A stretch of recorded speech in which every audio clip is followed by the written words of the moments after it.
Hey dolphins! I just thought I'd pop in to say, ta-da! This is him. This is Dee.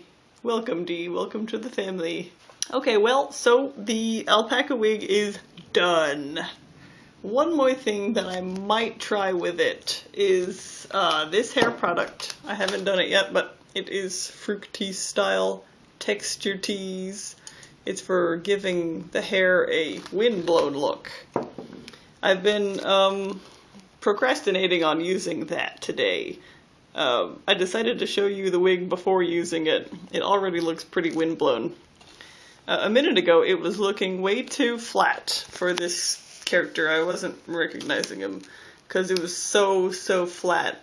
But what I did was it helped when I just grabbed my hair cutting scissors and I layered it.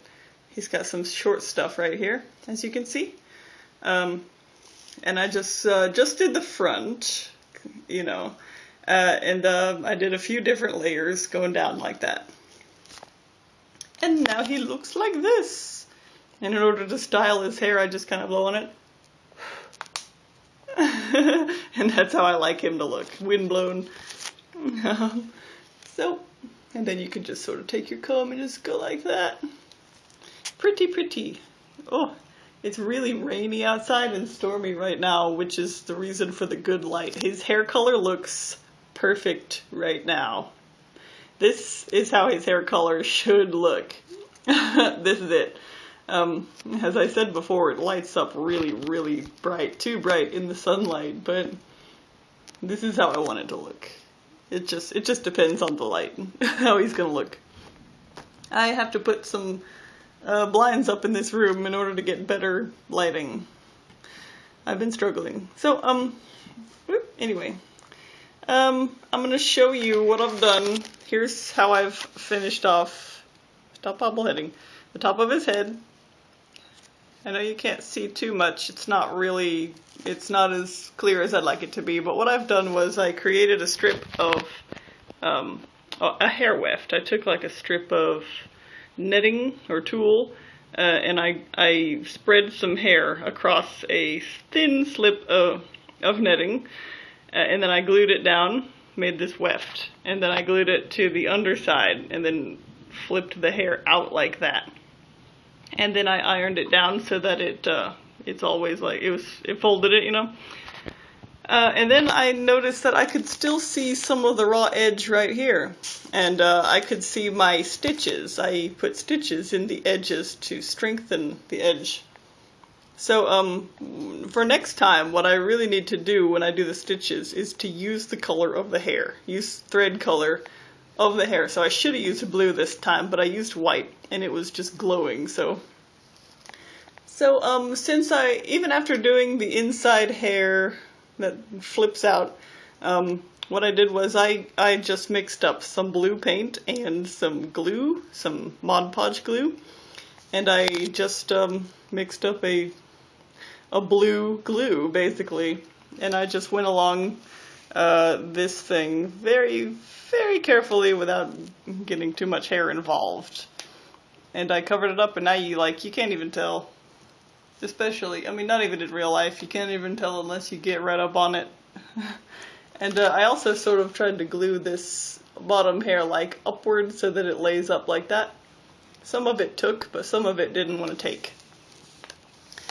Okay, so that's how I finished it. And it works. So what I think I might do in the future when I touch up his face up is I think I might add some little painted hair right there. To make it really look like it's attached to his head and it's growing out of his head to create an illusion. Kind of like this thing. See how sometimes we do the sideburn like that? I think I might add some to the top, which, you know, people have done that before. You know what I'm talking about. And it's been requested to me that I should show the back. So here's your full-blown rotational view. It is gorgeous all the way around. It is like, that's the back. It's really soft. It's not like human hair at all. I describe Monique wigs as feeling like a child's hair. This doesn't feel like a child's hair. This is like even softer. This really does feel like fur. I think maybe it feels like a rabbit if you've never experienced alpaca hair before. And you know, I noticed that the closer I got to being done with this wig, the prettier it looked. Probably because I kept oiling up my comb and then going through the wig like several times just to upkeep it, keep it nice looking, because it tends to tangle up a little bit when you work with it, when you're working on it. So by the time I was done, it is just downright gorgeous to touch and to look at. I'll probably create a different video just to rant about the process of making a wig. I think that'll take a long time. So that's going to be probably one of the near future next videos. I'll really tell you a lot about my experience making it. Other than that, here it is. It's complete, and oh my god, I know this guy. It's like I've known him my whole life. He's my hero. Look at him. Yep. Oh my god, I can't believe it. I gotta take some photos while the light is really dim in here. I don't know what else to say. So I'm just going to cut the video off and you guys can talk if you want. Ask me questions, I don't care. I'll answer questions if you want to know about how to make an alpaca wig in this way. One thing that I want to add about this wig is that the ability to style it is excellent. Like, you know how when you glue it down, you have to choose where you want your part to be, and then it has to lay like that all the time. You can't move it. With this, you can change it anytime you want. You can flip it in either way, since it's just kind of like growing out. You can do the zigzag thing just by grabbing up like a piece and then flipping it over to the other side. You can just do whatever you want, and I want to show you how it has like a memory type thing going on with it. It will lay pretty much wherever you want it to lay. As you can see, it stays. And that's because the hair likes to cling together, basically. You can just do it however you want. You can see I got this backward. You can pull it forward. You can pull it back. It'll pretty much like stay. Whereas like a synthetic wig, it won't do that. It'll just like fall back the way it's used to hanging.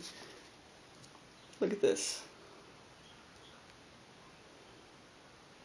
I find it a lot easier to work with if I just wanted to sort of lay in a certain direction. It doesn't have a attitude about it. It'll just lay just like that. And you can, you know, like brush this like forward, you know, like that, laying like that. Then easily, if I want to take it away from his face, I can do it very easily. That's just a few pros that I noticed about having this alpaca wig and having made it with this rooting technique. You can see it's so light that it can stick out like that. It'll just stay out there if you want it to look like really windblown. You might even be able to create the illusion that his hair is blowing for like photography. Or like I said, you can just blow on it like this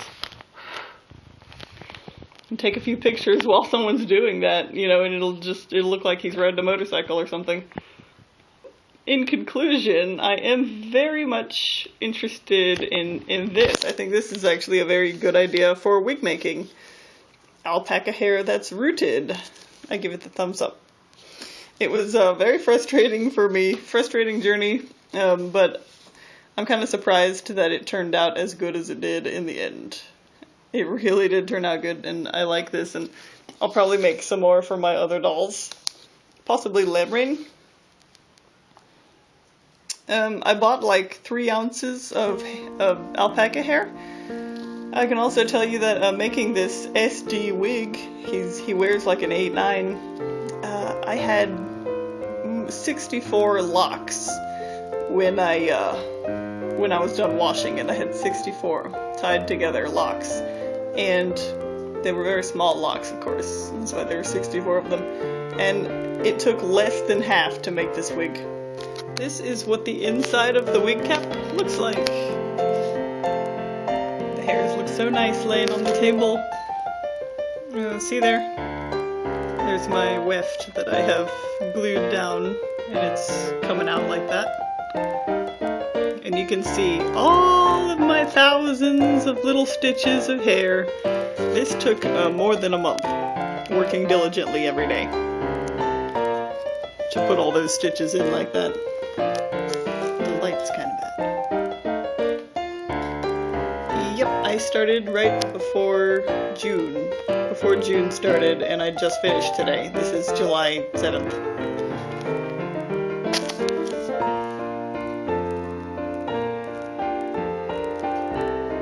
That's how it looks off of his head. Okay, so I'm wrapping it up. And, yeah, this is D. Welcome. I am working really hard saving up to buy his body. And he's going to be one of my dolls. Probably, he's going to be my 8th SD doll, I think. Maybe my 8th doll in all. Probably not. I think I only have like 6 SD dolls. So yeah. Oh, he's so mad. He's so gloomy. Okay, D and I want to know who stole our sandwich.